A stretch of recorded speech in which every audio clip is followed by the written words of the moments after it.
Hello and welcome back to Crystal of the Week with A&A Rock Shop, the hidden gem of Lexington, South Carolina. This week we are getting into Blue Kyanite. As always, we're going to go over the geological, the historical, and the metaphysical, so let's get into it. So the other names that this stone goes by is Cyanite, Blue Talc, Sapparite, Laminated Beryl, Munkrudite, and Kyanite Zeolite. This can be found in South Africa, United States, France, and India. And its typical colors are cyan, violet, indigo, but it also branches out into other colors like green, yellow, pink, brown, and sometimes black and white. So starting with the geological... What is up with me today? This is the stone of communication too. I'm really busting it. Are you I'm not holding it! I was about to say it's the stone of the week and you're not showing it off? For reference, this is what this crystal looks like. My coworker's laughing at me because I wasn't holding it before. So geologically, kyanite forms in long, flat striation of crystals. And this crystal actually belongs to a group of aluminum silicates. So it's also a metamorphic rock, which basically means that it's been formed from extreme temperatures and extreme pressure.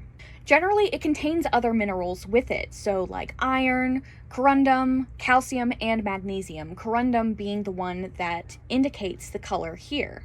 On the Mohs scale, it is 7.5, but actually perpendicular to the striations of the crystal, it's going to be about a 4.5, so it really depends on which way you're measuring it. So the 4.5 will be easily scraped with a knife.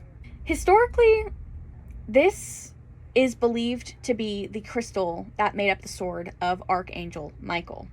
But the name itself, kyanite, has an interesting history on its own. So the name was coined by Abraham Werner in 1789. And this stemmed from the Greek word kyanos, meaning blue. I won't pronounce this correctly, I deeply apologize, but in France, this crystal is often referred to as distène, which also stems from Greek origin. It was believed that this stone actually has electrical properties, so if held by a hair, it could actually act as a compass. And finally, into the metaphysical, we are going to start with the chakras. So this indication of the blue is going to be the third eye as well as the throat. Its zodiac is going to be Gemini and Pisces. Its planets are going to be Mercury and Neptune. And its element is very fitting. It's going to be wind and water.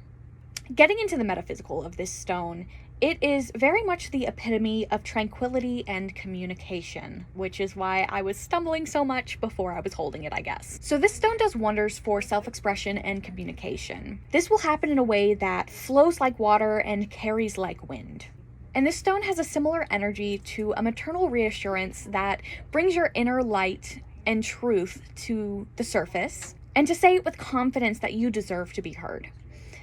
So this is a really interesting stone to work with. I highly suggest working with it with people that are speaking publicly, that are going on interviews, that just need to speak their inner truth in a really hard conversation with a friend or a family member. But that is it for this week. Please tune in next week for another Crystal of the Week, and feel free to comment which one you'd like to see showcased.